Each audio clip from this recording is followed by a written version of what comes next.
ہو گیا۔ بسم اللہ الرحمن الرحیم نحمدہ ونصلی ونسلم علی رسولہ الکریم اما بعد۔ میرے عزیزو، جنت و جہنم کا جو تذکرہ چلا ہوا ہے، کچھ ایسے اعمال عرض کرتا ہوں کہ جن اعمال کی بدولت ہم جہنم سے بچ جائیں گے انشاءاللہ۔ ان اعمال کو ہم اختیار کر لیں، جیسے میں نے شروع میں جب چند ایک ڈیڑھ ہفتہ پہلے جنت میں لے جانے والے اعمال کا ذکر کیا، تو ابھی یہ جہنم کا تذکرہ ہوا ہے، تو اس لیے جو اعمال ہم کو جہنم سے بچا دیں ایسے اعمال احادیث شریفہ سے ذکر کرنا چاہتا ہوں، اور اسی طرح ایسے اعمال کے جو ہمیں کھینچ کے لے جائیں گے اگر ہم مرتکب ہو گئے، اگر دنیا میں اللہ کا خوف نہ کیا اور نہ ڈرے اور ان گناہوں میں پھنس گئے تو ہم کو جہنم میں لے جائیں گے، ان کا ذرا ذکر کرنا چاہتا ہوں۔ میرے پیارو، دنیا میں رہتے ہوئے ہم ان سے بچ لیں دنیا میں رہتے ہوئے ہم ان سے بچ لیں اور اپنی حفاظت کر لیں۔ اللہ عز و جل قرآن کریم میں یہ فرماتے ہیں کہ وَمَن يَقْتُلْ مُؤْمِنًا مُتَعَمِّدًا فَجَزَاؤُهُ جَهَنَّمُ خَالِدًا فِيهَا وَغَضِبَ اللَّهُ عَلَيْهِ وَلَعَنَهُ إِلَى آخر الآیہ۔ جو کسی مسلمان کو عمدن جان بوجھ کر قتل کرے گا، اس کی سزا جہنم ہے اور اس میں ہمیشہ رہے گا۔ آپ حضرات اتنا جانتے ہیں کہ ایمان والا جو مسلمان ہو، جس کے دل میں ایمان ہو، وہ ہمیشہ ہمیشہ نہیں، بالکل ابد الآباد تو جہنم میں نہیں رہتا۔ اس لیے یا تو اس کا مطلب یہ ہے کہ بہت لمبی مدت اسے جہنم میں جلنا ہے، یا پھر یہ ہے کہ اگر جائز سمجھ کر مومن کے قتل کو پھر وہ کر رہا ہے۔ تو میرے عزیزو، اس میں میرے اور آپ کے لیے سبق یہ ہے کہ کسی مسلمان کے قتل کا کبھی سوچنا بھی نہیں، دل میں خیال بھی نہ لانا۔ یہ ہٹے راستے سے، اسے ختم کرو۔ یہ میری پارٹی کے خلاف دوسری پارٹی قائم کر رہا ہے، یہ میرا بزنس مین جو ساتھ میں چل رہا ہے، کاروباری اعتبار سے اس نے بازار میں مجھے بہت نقصان پہنچایا، یہ میرے مقابل کھڑا ہوا ہے، ہٹاؤ اسے راستے سے، جادو کرا دو، جنات جادو چپٹا دو اسے، کسی طرح سے ایسے کچھ تدبیر اختیار کرو، کچھ پیسے دے کے لگا دو کسی کو اس کے پیچھے۔ میرے عزیزو، یہ بھی یاد رکھنا، آج اس کو سمجھتے نہیں لوگ، یہ جو سحر و جادو سے قتل ہوتا ہے یہ بھی قتل ہے۔ کسی پہ جادو کرا دو کہ یہ تڑپ تڑپ کے مر جائے، ختم ہو جائے، یا ایسا سخت جادو کہ بس ون ٹائم صاف ہو جائے اور راستے سے ہٹ جائے۔ کیوں راستے سے ہٹانا چاہتے ہو؟ ارے اگر اللہ عز و جل نے اسے عزت دی ہے، مال دیا ہے، چیزیں دی ہے، تو توبہ توبہ توبہ، تم اللہ سے لڑنا چاہتے ہو؟ اسی لیے میں نے کسی کو علاج کے طور پہ ایک مرتبہ بتایا کہ میرے پیارے، حسد کیوں کرتا ہے؟ کیسے کرتا ہے؟ دل میں تیرے حسد آ کیسے جاتا ہے؟ حسد کا مطلب ہے تقسیم باری تعالیٰ پر اعتراض، اللہ تعالیٰ کی تقسیم پر مجھے اعتراض ہے۔ مدرسے میں اساتذہ ہیں، کچھ طلبہ ایک استاد کی طرف متوجہ ہیں، ہونے دو، تم بھی اللہ سے مانگو، اللہ تعالیٰ میری طرف بھی لوگوں کے قلوب متوجہ کر دے۔ یہاں بھی دیکھو، ایک بات بتاؤں، اپنے اعمال سے، بیانات سے، تقریروں سے اور وعظ و نصیحت سے یہ چاہنا کہ لوگ میری طرف متوجہ ہوں، یہ ریاکاری ہے، منع ہے، جہنم میں لے جانے والا ہے، سمجھ لینا۔ اور اللہ سے مانگنا کہ الہ العالمین میں، معاشرے میں بہت ہی ناکارہ سا اور بے حیثیت سا اور بالکل میرا کوئی کچھ بھی نہیں، نہ کسی میں کوئی مقام، نہ کوئی پہچان، نہ کچھ بھی نہیں ہے، اللہ لوگوں میں عزت دے دیجئے، مانگو۔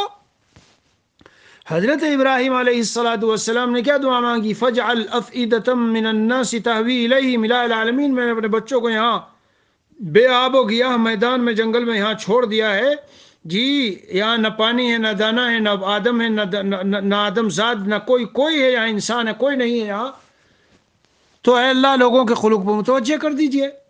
میں نے، خیر یہ ایک موضوع ہے تفصیلی، پھر کسی دن عرض کروں گا۔ روایت میں آیا وَفِي نَفْسِي لَكَ فَذَلِّلْنِي وَفِي أَعْيُنِ النَّاسِ فَعَظِّمْنِي۔ خیر تو یہ بھی میں یہی عرض کرنا چاہتا ہوں کہ کیوں کسی کو راستے سے ہٹانے کی فکر ہے؟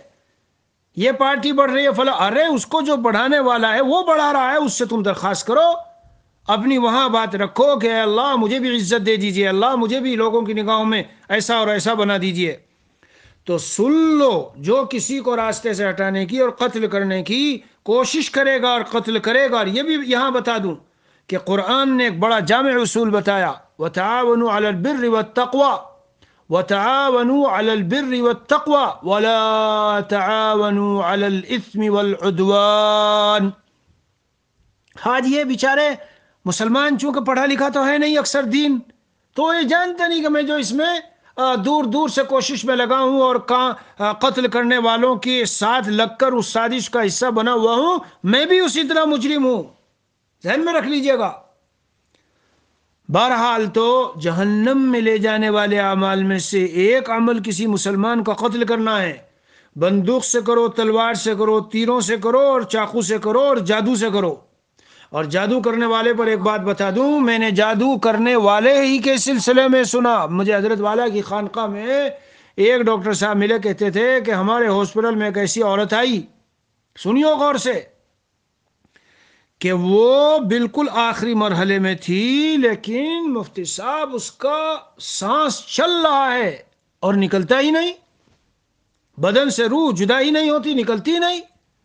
وہ سخت تکلیف میں، ہم گھر والوں کو خبر کریں کہ یہ حال ہے اور کوئی شکل نہیں ہے. بالآخر جب سبوں کی رائے بنی اور سبوں نے وہ کیا تو پھر اسے انجیکشن دینا پڑا، کیونکہ اس کی تکلیف نہیں دیکھی جا رہی تھی جو کیفیت تھی. تو وہ مجھے بتا رہے تھے کہ معلومات کرنے پہ پتہ چلا کہ اس کی پوری زندگی اس میں گزری ہے کہ جادو کیا کرایا کرتی تھی. بہت زیادہ عورتیں ان چیزوں میں لگی رہتی ہے، بہت بچ لینا، سمجھ لینا جو عورتیں میرا بیان سن رہی ہے. جادو دوسروں پہ کرنا، کرانا، لگنا ان چکروں میں، تعویذات گنڈوں کے، خطرناک ہے بہت سی مرتبہ کثرت سے ایسا ہوگا یہ ہند و پاک وغیرہ کے علاقوں میں کہ ایمان ہی ختم ہو جاتا ہے آدمی کا. کیوں؟ وہ ہندو جوگی وغیرہ کے پاس ادھر ادھر چلے گئے، یا شرکیہ، مسلمان نام کے بہت پھر رہے ہیں شرکیہ جادو کرنے والے. یہ شرکیہ جادو منتر جو ہوگا جی، اور تم اس پر رضامندی ظاہر کر رہے اور کر رہی ہو، تو کیسے ایمان باقی رہا؟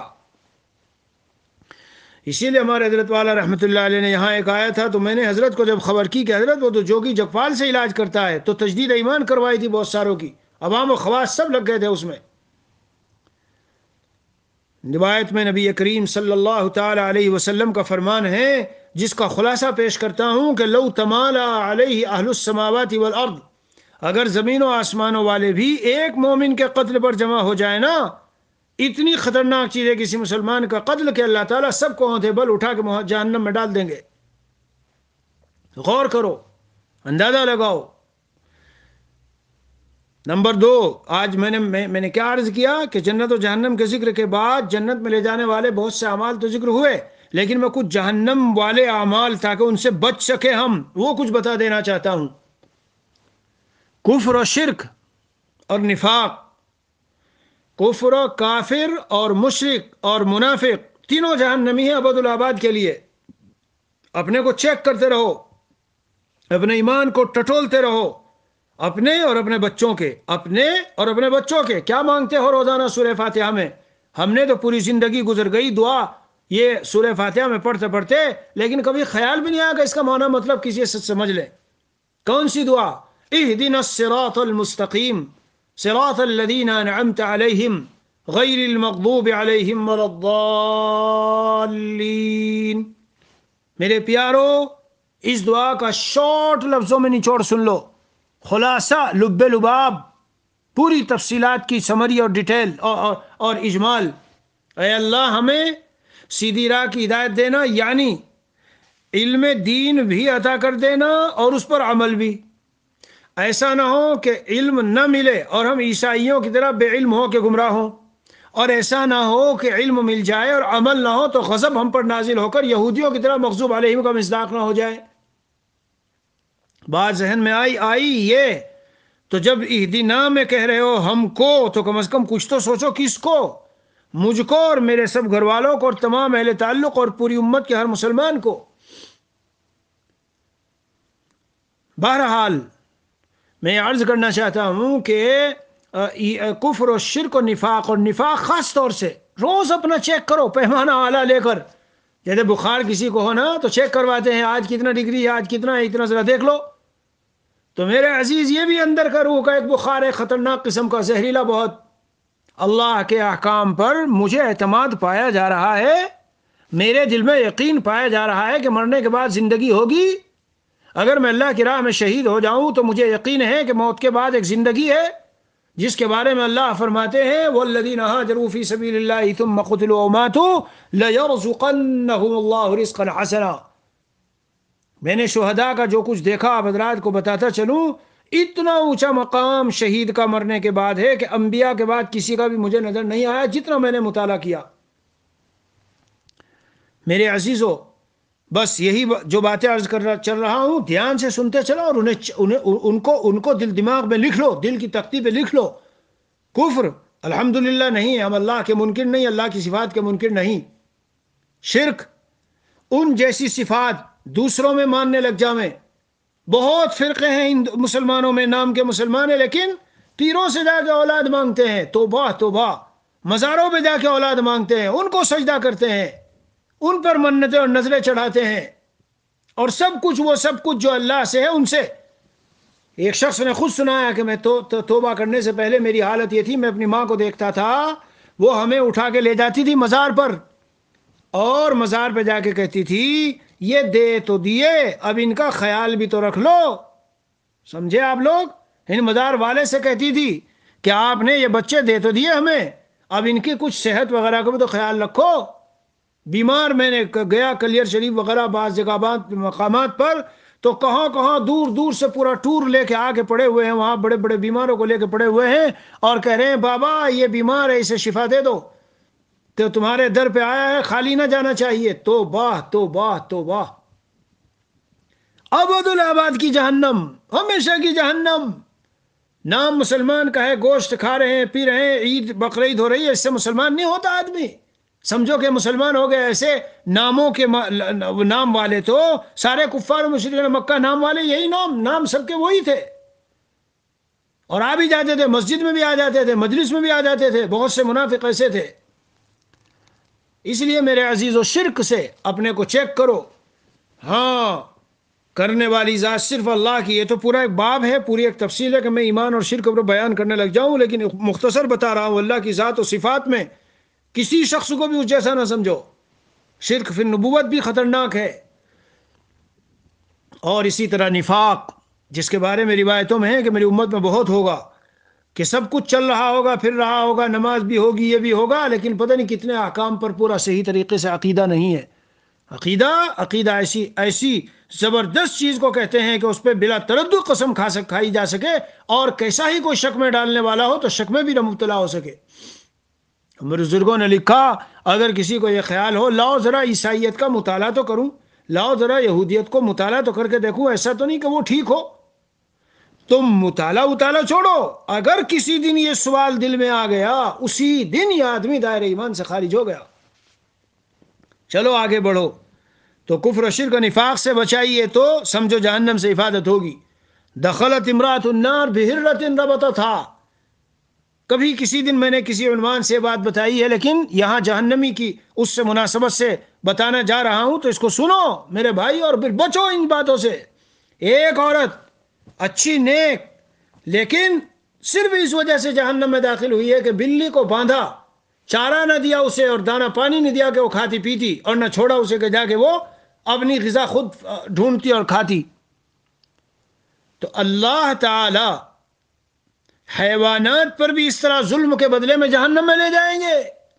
پیارو اسی سے ذرا سمجھ تو لو، وہ شوہر جو بیوی پر اس طرح ظلم ڈھاتا ہے اور اسے تنگیوں اور پریشانیوں میں ستا کے رکھتا ہے، جی ہاں، اس کے دکھ درد میں کوئی ساتھ نہیں دیتا، اور جب چاہے ٹھیسے پہنچانا، دل کو تکلیفیں پہنچانا، اور اس کے حقوق کا خیال نہ کرنا، تو کیا حشر ہوگا پھر؟ یہ تو بلی کی بات آ رہی ہے یہاں. تو جو انسانوں کے ساتھ ایسا کرے خود فیصلہ کر لیجئے. یہ میں وہی مضمون ہے میرا، بس اسے ذہن میں رکھتے چلیے. تو آج سے فیصلہ کر لو، انسانوں میں اور رشتہ داروں میں اور گھر والوں میں اور والدین اور پڑوسیوں میں اور بیوی اور جو اس طرح کے ہیں، کسی کو اتنا ستانا نہیں ہے بھائی. دانہ پانی کسی کا بند نہیں کرنا. آج دنیا دارالعمل ہے. یہ تو میرے بھائی ڈھیل کی جگہ ہے. اگر کوئی ایسا کر رہا ہے اور اسے ڈھیل مل رہی ہے تو یہ نہ سمجھنا کہ کچھ نہیں ہوتا. دیکھو فلاں جگہ کتنے اللہ کے نیک بندوں کو انہوں نے جیلوں میں ڈال دیا اور یہ کر دیا اور وہ کر دیا اور کچھ نہیں ہوا. نہیں، بہرحال یہ بھی جہنم میں لے جانے والا عمل ہے کہ حیوانات کے ساتھ بھی اگر ایسا ظلم و زیادتی ہوئی. آگے بڑھو. ایک عورت کا تذکرہ ہوا، یہ بھی کسی دن میں نے بیان کیا ہے لیکن یہاں ذکر کر دیتا ہوں، اور بڑے اچھے اچھے اعمال حضور اقدس صلی اللہ علیہ وسلم کی خدمت میں پیش ہوئے، لیکن یہ بھی پیش ہوا کہ توزی جیرانہا، اپنے پڑوسیوں کو زبان درازی کر کر کے ایذائیں پہنچاتی ہے اور مختلف انداز سے تکلیفیں پہنچاتی ہے۔ تو رسول اکرم صلی اللہ علیہ وسلم نے فرمایا فَهِيَ فِي النَّارِ، اے میرے بھائیوں اور بہنوں، اے میرے بھائیوں اور بہنوں اور بیان سننے والوں اور سننے والیوں، دھیان سے اس بات کو ذہن میں بٹھا لو، ایذاء مسلم اور ایذاء الجار، یہ عورت حالانکہ اچھا اس کا حدیث میں جہاں آیا صیامہا و صلاتہا اور فلاں سب روزے نماز دین سب اس کی زندگی میں، مگر یہ والی بات تھی تو حضور پاک صلی اللہ علیہ وسلم فرمایا فی النار۔ جبکہ دوسری عورت جس کا ذکر ہوا کہ فرائض وغیرہ ادا کرتی ہے، زیادہ نفلوں میں نہیں اور زیادہ شب گزاری نہیں، لیکن اس سے کسی کو تکلیف نہیں پہنچتی، حضور صلی اللہ علیہ وسلم فرمایا ہے فی الجنہ، ہی فی الجنہ، جی ہاں وہ جنت میں ہے۔ اس لیے کہ یہ اولیاء اللہ کا خاصہ ہے کہ اللہ والے اولیاء اللہ، اللہ کے نیک بندے، اور انہی کی تو جگہ ہے جنت۔ جنت میں کون جائیں گے؟ اللہ والے ہی تو جائیں گے، ہاں انہی کی تو جگہ ہے جنت۔ تو ان کا خاصہ ہے کہ وہ کسی کو تکلیف نہیں پہنچاتے، حتیٰ کہ چیونٹی تک کو بھی تکلیف نہیں پہنچاتے۔ آگے بڑھو، ایک روایت کا مضمون جس کا خلاصہ یہ ہے، نبی اکرم صلی اللہ تعالی علیہ وسلم نے فرمایا اطلعت فی الجنہ، میں نے جنت میں جھانک کے دیکھا، فرأیت اکثر اہلہا الفقراء، تو جنت میں میں نے اکثر جو وہاں دیکھے فقراء دیکھے، اس لیے کہ بیچارے اپنی ناجائز خواہشات کو پورا نہیں کر پاتے، ان کے پاس ہے ہی نہیں وہ ساری چیزیں، وہ دنیا کے عیش و عشرت اور فحاش و عریانیت اور گانے اور ننگے پن اور بڑی بڑی فلمیں اور سینما ہال اور فلاں ان سب چیزوں میں لگ ہی نہیں سکتے، دولت اتنی غریب ہے۔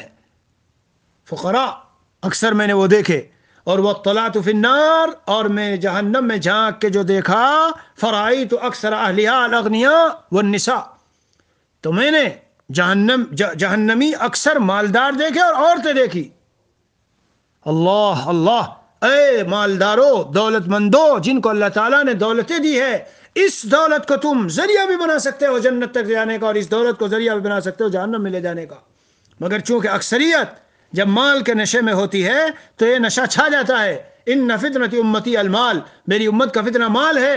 اللہ کے نیک بندوں کی صحبت اور بزرگوں سے تعلقات اور دین کا علم اور فہم اور سمجھ ہونے پر فضل الہی ہو، اور پھر وہ مال سے ہی جگہ لگے تو بہت بڑی فضیلت بھی ہے، بہت بڑی فضیلت بھی ہے۔ لیکن اس کا اکثری خاصہ بتایا ہے کہ اکثری خاصہ اس طرح سے، اس لیے دیکھ لیجئے جو بڑے بڑے سینوں میں ہالوں میں اور گندی چیزوں میں ملیں گے، جی جو اولادیں پھر رہی ہے ان کے باپ وہی ہے جو بڑے دولت مند، اور وہ خود بھی اسی طرح عیاشیوں میں لگے ہوتے ہیں۔ بہرحال تو اکثر جو دیکھا وہاں تو مالداروں کو، والنساء، اور اکثر عورتوں کو دیکھا۔ میرے عزیزوں اور بھائیوں اور دین کی باتیں سننے والی خواتین، اپنے بارے میں اس بات کا خاص اہتمام رکھیے۔ حضور اقدس صلی اللہ علیہ وسلم سے سوال کیا گیا تھا کہ کیوں ایسا ہے آخر عورتوں کے بارے میں، تو آپ صلی اللہ علیہ وسلم نے جواب دیا تھا کہ وجہ یہ ہے یکثرن اللعن و یکفرن العشیر، وہ لعنتیں بہت بھیجتی ہیں بات بات میں، اور شوہر کی بہت زیادہ ناقدریاں کرتی ہے، اس کے احسانات تو بالکل زمین کے نیچے دفن۔ کوئی بات ہو تو ایک جملے میں، کیا جب سے اس گھر پہ آئی ہوں تو سکون تھوڑا ہی دیکھا ہے، جب سے میری شادی تم سے ہوئی ہے اور یہاں اپنے گھر چھوڑا ہے میں نے، کوئی زندگی میں آئے تک ڈھنگ کا کوئی جوڑا تو پہنا ہی نہیں۔ وہ بیچارہ حالانکہ ہے کما کے رات دن وہ کر کے، اور عید پہ اور بقرعید پہ، اور جب اسے موقع ہو تو اچھے سے اچھا لا کے دے، لیکن ایک مرتبہ کوئی بات پیش آئی تو بتا دیا، ہمیشہ ایسا ہے، کتنا دل اس کا ٹوٹے گا۔ میرے بھائیوں اور میری ماں اور بہنوں، ہمیشہ سامنے والے کے احسانات اور اکثری جو خوبیاں ہیں اس پر نظر رکھو، تو پھر وہ جو خرابیاں ہیں وہ بہت جلد آسان ہو جائے گا اس کا برداشت کرنا۔ یہی معاملہ شوہر کے لیے ہے، یہی معاملہ ایگزیکٹلی شوہر کے لیے بھی ہے۔ اس کو بھی چاہیے کہ وہ سامنے جو خواتین ہیں ان کی خوبیوں پر نظر رکھے۔ بھائی اس نے میرے 4 بچے 5 بچے 6 بچے اپنے بطن سے جنے، کتنی مشقتیں اٹھائی، تو اگر اس کے 2-4 ناز اور 2-4 ایسی باتیں ناگوار میں برداشت کر لوں، میرے گھر کا سارا سامان اس وقت یہی ہے، وغیرہ وغیرہ بہت کچھ باتیں ہیں کہنے کی، لیکن اس وقت صرف میں اس پہلو سے بتا رہا ہوں کہ رأیت اکثر اہلہا النار، جی النساء، تو عورتوں کو یہ چاہیے. اور ایک جگہ بعد محدثین نے لکھا ہے لِانشِغَالِهِنَّ فِي أَعْمَالِهِنَّ عَنْ أَدَاءِ حقوق اللہ، یہ اپنے دھندوں میں ایسے مشغول رہتی ہے کہ اللہ کے حقوق کی ادائیگی کی پرواہ نہیں. سن لو نصیحت، جب نماز اذان کی آواز سنو فوراً متوجہ ہو جانا چاہیے نماز کی طرف. گھر کے ادھر ادھر کے سارے کاموں کو چھوڑو، فوراً متوجہ ہو جاؤ. جب مجلسوں میں بیٹھو متوجہ رہو اللہ کی طرف کہ کہیں غیبت نہ ہونے پائے، کیونکہ اگر غیبت ہوگی تو خطرناک ہے اس کا انجام. جی ہاں، اور مجلسیں گرم مجلسیں چل رہی ہے، اذان کی آواز آئی بس متوجہ ہو جاؤ فوراً. یہ بھی ایک سبب ہے، لیکن زیادہ تر وہ چیز پائی جاتی ہے.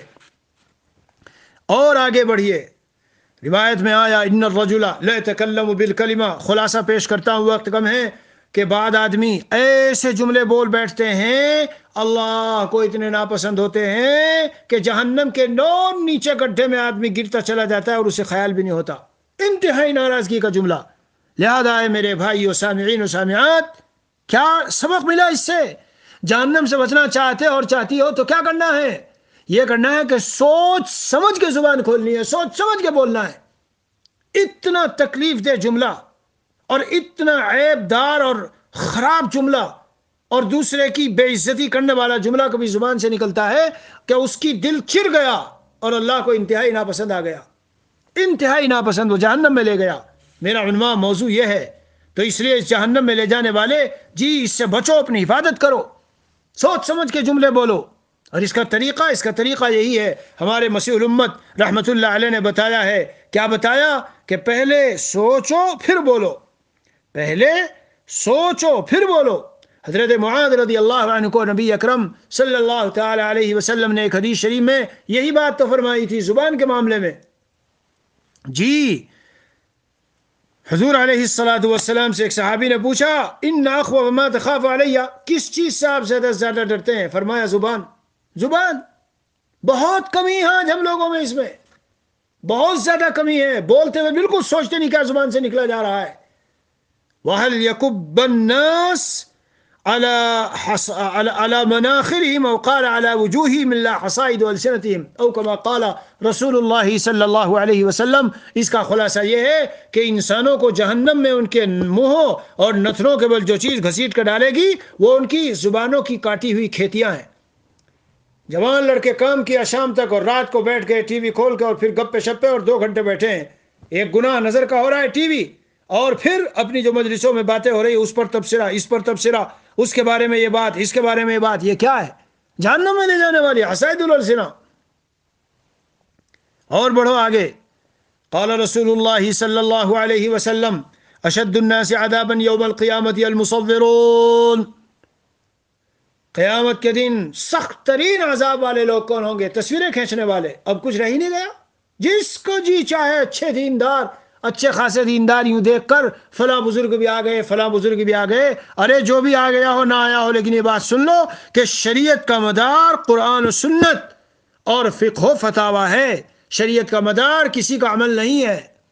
جی ہاں، ابھی تک آج تک جو میں آپ سے مخاطب ہوں اس وقت تک 90-95%، اس سے کم نہیں، میں نے تحقیق کر رکھی ہے اس پر، 90-95% مفتیان کرام کا فتویٰ ابھی تک آج تک اور مدارس اور دارالفتاؤں کا فتویٰ اس پر یہی ہے کیا کہ یہ سب تصویر ڈیجیٹل غیر ڈیجیٹل سب حرام ہے، سب ناجائز ہے. لگے ہیں اس میں. مفتی شفیع صاحب نور اللہ مرقدہ نے اتنی سخت ترین بات کہی ہے. کیا سخت ترین بات ہے؟ سخت ترین بات یہ ہے کہ یہاں فرمایا جا رہا ہے اشد الناس عذابا یوم القیامت المصورون، اور قرآن کریم میں فرمایا گیا ہے جی اشد العذاب. یہ اس سے پہلے ہے کہ وَيَوْمَ تَقُومُ السَّاعَةُ أَدْخِلُوا آلَ فِرْعَوْنَ أَشَدَّ الْعَذَابِ. فرمایا ادھر قرآن میں اشد عذاب ہے، ادھر حدیث شریف میں اشد الناس عذاب ہے. اشدیت دونوں جگہ میں. تو تصویر کھینچنے والے کا عذاب اس طرح اشد اور سخت ہے جیسے فرعونیوں کا عذاب ہوگا. فرعونیوں کا کوئی نہیں ڈر رہا. اسی لیے تو بلائیں آ رہی ہے، اسی لیے تو آفتیں آ رہی ہے. قرآن کا جلسہ ہے، اخبار میں دے دو ساروں کے فوٹو. مدرسے کی بخاری شریف کا ختم ہے، ساروں کو فوٹو اخبار میں دے دو. ہوش کے ناخن لینے چاہیے، ہوش میں آنا چاہیے کیا کرنے جا رہے ہیں ہم۔ مسجدوں میں فوراً سے وہ لے کے بھاگیں گے۔ حضرت مفتی تقی صاحب کی طرف لوگ نسبت کرتے ہیں، ابھی کسی ایک موقع پر مسجد میں بیٹھا ہوا وہ فوراً لے کے لگ گیا، مفتی صاحب نے ڈانٹا اسے، کہا خبردار ادھر آؤ۔ اگر بعض لوگوں نے بہت زیادہ شدید ضرورت میں سیاسی حالات میں کچھ اس طرح کے معاملات کیے اور وہ بھی بعض نے، تو وہ تو حجت دلیل بن کے تمہارے سامنے لگ گئے، اور یہ ساری امت۔ مجھے یہ موضوع پہ بات نہیں کرنی، مجھے صرف یہ بتانا ہے کہ قیامت کے دن کے عذاب سے بچنا ہے تو تصویر کشی سے بچ لو۔ اور یاد رکھنا، بیچ میں ایک بات کہہ دوں نصیحت کی، وہ تمام اعمال کے جو انسان کو جہنم میں لے جانے والے ہیں، سمجھ لینا ان کا اثر دنیا میں بھی مرتب ہوتا ہے۔ تلخ کڑوی بے مزہ زندگی اور ناگواریوں اور خرابیوں اور بے چینیوں اور پریشانیوں اور الجھنوں سے بھری ہوئی زندگی اور ٹینشنوں، ڈپریشن، جی ہر طرف چھایا ہوا ایسی زندگی ملتی ہے ایسے لوگوں کو۔ بہرحال اس لیے اس سے بچیے، آگے بڑھو۔ ایک مرتبہ رسول اکرم صلی اللہ علیہ وسلم نے فرمایا میری امت کا مفلس کون؟ خلاصہ بتا رہا ہوں۔ صحابہ نے عرض کر دیا جس کے بعد درہم و دینار نہ ہو وہ مفلس غریب کہلاتا ہے۔ نبی اکرم صلی اللہ علیہ وسلم نے فرمایا میری امت کا مفلس وہ ہے جو قیامت کے دن نماز بھی لائے گا، روزہ بھی لائے گا اور صدقات بھی لائے گا اور بہت نیک کام لے کے آئے گا اور نیکیوں کے انبار ہوں گے، لیکن ویاتی قد شتم ہذا وقذف ہذا واکل مال ہذا وسفک دم ہذا۔ یہ روایت میں نے کسی اور عنوان سے کبھی بتائی ہے، لیکن آج اس عنوان سے بتانا چاہتا ہوں کہ اے بیان سننے والوں سننے والیوں، حقوق و لباس سے چوکنا رہنا، ورنہ یہ جہنم میں کھینچ کے لے جائیں گے، یہ جہنم میں کھینچ کے لے جائیں گے۔ بہن کی میراث دبا رکھی ہے، فلاں کا پلاٹ دبا رکھا ہے، فلاں کا قرضہ نہیں دیا ہے، فلاں کا یہ ہے وہ ہے وہ ہے وہ ہے، مارا پیٹا غیبت کی، الزام لگایا، آگے سارے اکٹھے ہو کے لے لی ساری نیکیاں، اب رہ گیا خالی۔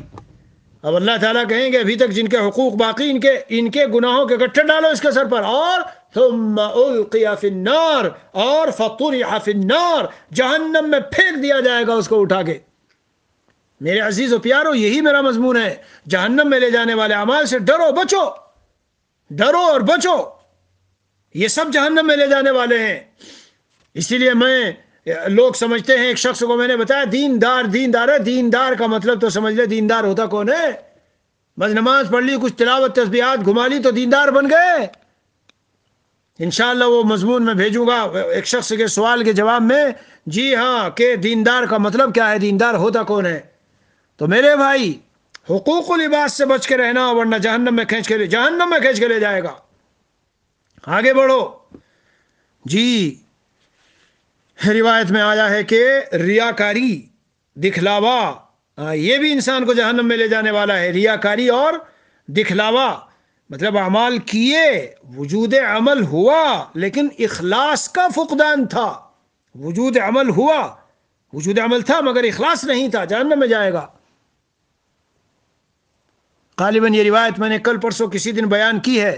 شہید ہے، سخی ہے اور عالم و قاری ہے، دنیا میں کام کیے لیکن دکھلاوے کے لیے، لہذا ہمیں اپنے دل میں گریبان میں اچھی طرح نظر ڈال کے جھانک کے دیکھنا چاہیے۔ میری تقریر، میرا بیان، میری نصیحت، میری کتاب، میری تصنیف، میری تعلیم، میرا لباس جو میں نے پہن کے نکل رہا ہوں، میری گاڑی جس گاڑی میں چل رہا ہوں، جی، اور لوگوں میں کہ یہ بی ایم اور فلاں ہیں، اس کا کہیں وہ ریات و مقصود نہیں ہے۔ آگے بڑھیے۔ یا ایھا الذین آمنوا قوا انفسکم واہلیکم نارا، اے ایمان والو اپنے آپ کو اور اپنے گھر والوں کو جہنم کی آگ سے بچاؤ، جس آگ کا ایندھن انسان اور پتھر ہیں۔ تو کیسے یہ جو جہنم کی آگ سے بچانا ہے یہاں کیسے ہوگا؟ علماء نے لکھا ہے جس کا خلاصہ حکیم الامت تھانوی رحمۃ اللہ علیہ نے غالباً حضرت علی رضی اللہ عنہ کی روایت پیش کی ہے، دین کا علم سیکھو اور خود سیکھو اور ان کو سکھاؤ۔ تو حفاظت، جہنم سے حفاظت چاہیے تو اپنی اولاد کو اور خود دین کا علم سیکھو اور سکھاؤ۔ اس لیے کہ اگر دین کا علم نہیں ہے تو اس کی مثال ایسی ہے کہ ایک آدمی گاڑی چلا رہا ہے اندھیرے میں تو گڈھے میں جا گرے گا اور ہلاک ہوگا، مر جائے گا، تباہ ہو جائے گا، پہاڑوں پہ چڑھا دے گا۔ تو بھائی روشنی تو لے لو، چلنا چاہ رہے ہو راستہ چلو، لیکن روشنی لو۔ اگر روشنی نہیں ہوگی تو کیسے چلو گے؟ یہ علم روشنی ہے، روشنی جی۔ تو جہنم سے حفاظت کے لیے ہم بزرگوں سے دعا تو کراتے ہیں کہ اولاد ایسی ہو اور ایسی ہو اور ہم بھی جہنم سے بچیں، اور بھی کام کچھ نہ کچھ کرتے ہیں، لیکن دین کا علم دو ان کو، اور پھر عمل کی جو شکل ہو سکتی ہے اس کے لیے لاؤ، بزرگوں کی صحبتوں میں ان کی کیسٹیں، ان کے بیانات، ان سے دعائیں کرانا اور ان کے بعد لے جانا مدرسوں میں پڑھوانا، یہ سارا ایک سسٹم ہے، تب وہ جہنم سے بچیں گے۔ اللہ تعالیٰ اپنی رحمت سے وہ تمام اعمال جو جہنم میں لے جانے والے ہیں، اور بھائی انہی میں سے وہ بھی اللہم انی اعوذ بک جی من غضبک والنار، اور جیسے یہ ہے اسألک الجنہ وما قرب الیہا من قول وعمل واعوذ بک من النار وما قرب الیہا من قول وعمل۔ اللہ سے پناہ مانگنی چاہیے، جہنم سے پناہ مانگتا ہوں، اور وہ عمل جو جہنم کے قریب کر دینے والا ہو، لے جانے والا ہو، اس سے بھی پناہ مانگتا ہوں۔ اللہ تعالی ہم سب کی خطرناک جگہ، انتہائی اللہ کے غضب کی جگہ اور ناقابل برداشت جگہ جہنم، اللہ تعالیٰ اس سے ہم سب کی اپنی رحمت سے حفاظت فرمائے، ہماری، ہمارے گھر والوں کی، سب دوست احباب متعلقین کی، اللہ تعالیٰ اس سے نہ عارضی ٹمپریری طور پر وہاں اللہ ہمیں لے جائے، نہ دائمی طور پر مستقل حفاظت ہو جائے، اور مرنے کے بعد اللہ تعالیٰ جنت کا دخول اولی نصیب فرما دے۔ وصلی اللہ علی النبی الکریم وعلی آلہ واصحابہ۔ ایک بات ذہن میں آ رہی ہے، چلتے چلتے کہہ دوں، ایک روایت آج ہی دیکھی کہ اخرجوا من النار، جہنم سے نکال دو، کس کو نکالو؟ اخرجوا من النار، جہنم سے اس شخص کو نکالو کہ جو من ذکرنی یوما او خافنی فی مقام، مجھے کہیں اس نے یاد کیا اور مجھ سے ڈرا ہو۔ اللہ کا ڈر اور خوف، کل میں نے اس پر ذکر کیا تھا، یہ بھی جہنم سے انسان کو نجات دلانے والا ہے۔ جی اللہ ہم سب کو اپنی رحمت سے ایسی صفات عطا فرمائے۔ وصلی اللہ علیہ نبی الکریم وعلی آلہ وصحبہ اجمعین۔